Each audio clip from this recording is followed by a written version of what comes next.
Hello again, friends. This is Jesuit Lunch Hour, as always, powered by beajesuit.org. I am Father Michael Rossman, and this week I am joined by Father Andrew Laguna. Welcome to Jesuit Lunch Hour, Father Andrew. Thank you, Father Michael. It's good to be here. Great, great, great. So this is Jesuit Lunch Hour, and it's basically lunchtime for me, but not exactly lunchtime for you. Where are you coming in from, Father Andrew? Yeah, it's really more of a breakfast kind of brunch hour for me. So I'm currently in San Jose, California, and I'm mission at the Jesuit parish here, Most Holy Trinity. Great, great, great. I'm definitely interested in hearing more about your work at the parish there in San Jose. But before we get there, could you say a little bit about your background? Sure. So I'm originally from Southern California, grew up in a city called Chino Hills down south, and grew up Catholic, cradle Catholic, but I never went to a Catholic or a school. A lot of my catechesis came through my parish. I had this wonderful home parish, St. Paul the Apostle in Chino Hills. And that's really where I drew closer to God in my faith. I had a really powerful experience on a confirmation retreat in high school, right? For the first time, just felt God's love for me.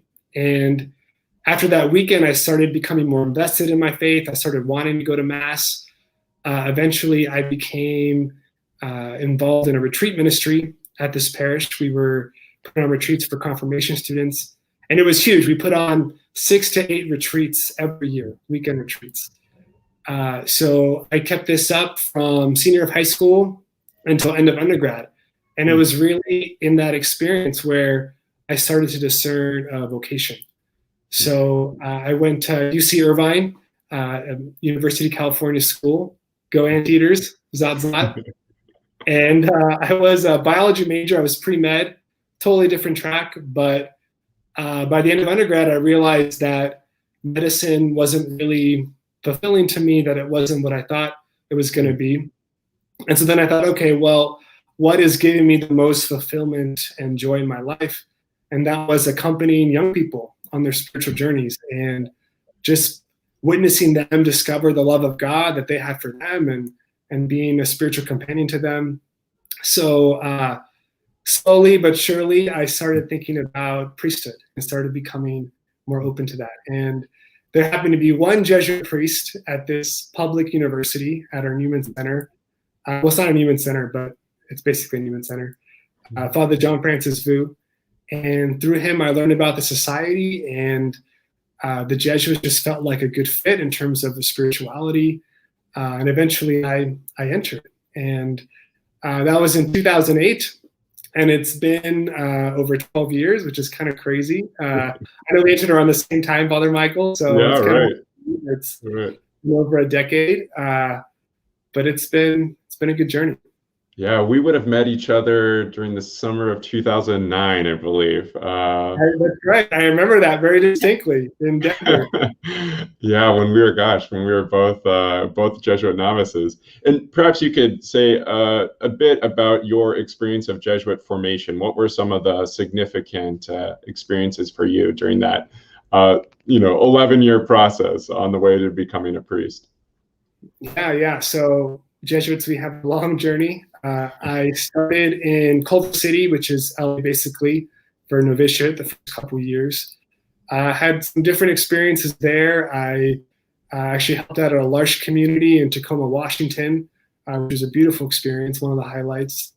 I went to Jamaica for 5 months, helped out at a parish there, and that was also a really good experience.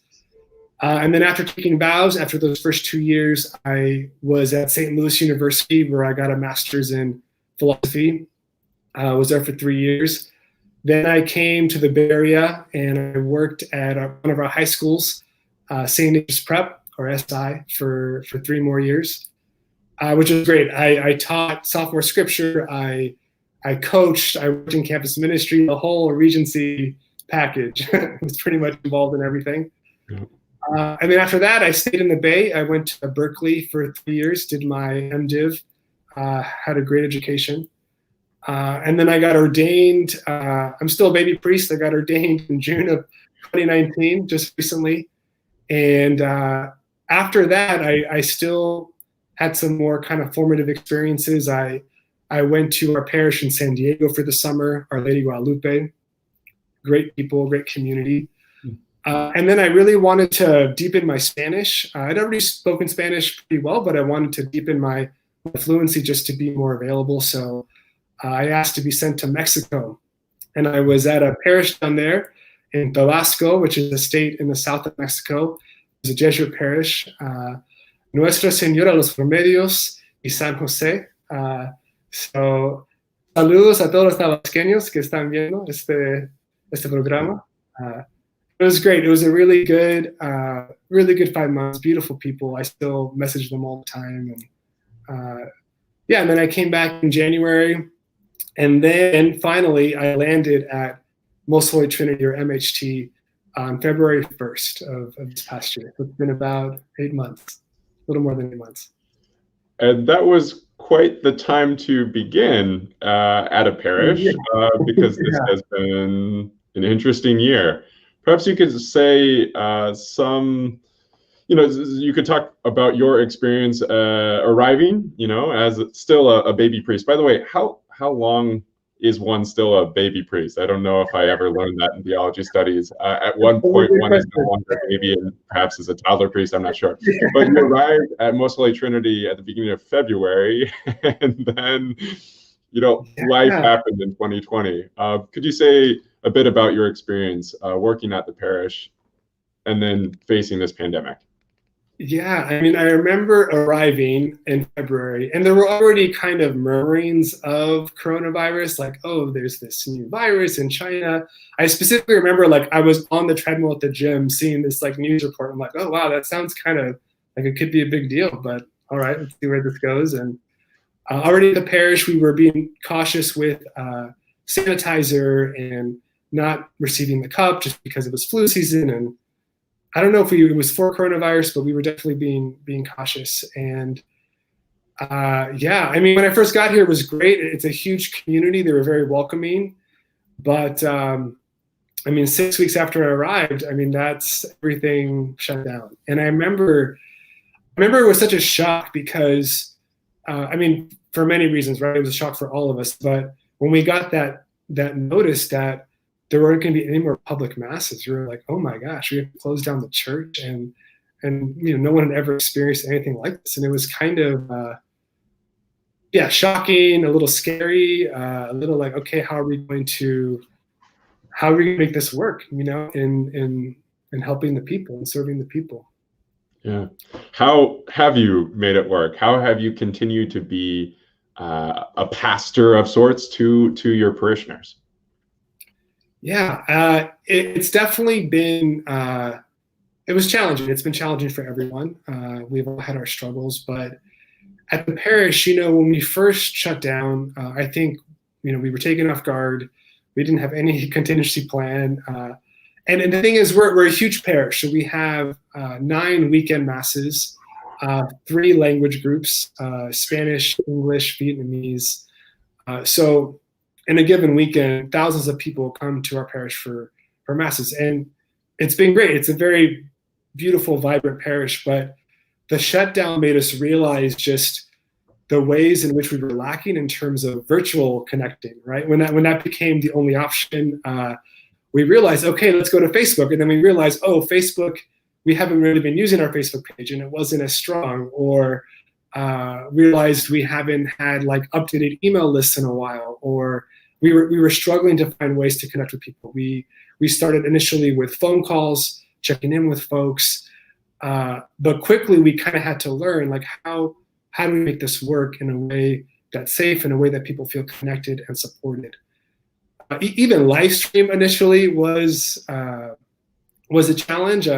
Literally, our pastor, Father Duck, he got at his old camcorder at first, and we were recording masses in our house chapel and just posting them later. Like, we didn't know how to live stream. Like, we weren't sure like how to make that work. So those first few days, it was tough. But the beautiful thing, and and I think this has been a theme for me in priesthood so far, and I'm sure you found this too, Father Michael, is that the people of God are amazing.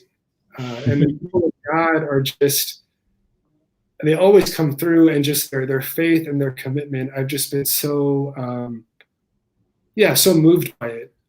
And close to the beginning, we had people volunteering to help us. Like when we couldn't figure out the live stream, we had parishioners come forward to offer us cameras, to offer us like teaching us the technology so we could do live stream.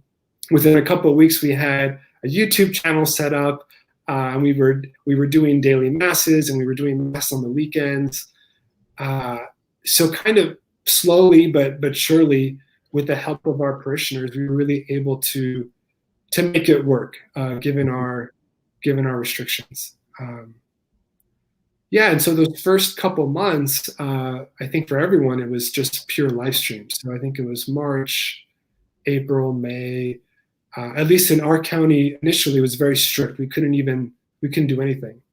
And then eventually, in June, we were able to offer liturgies outside.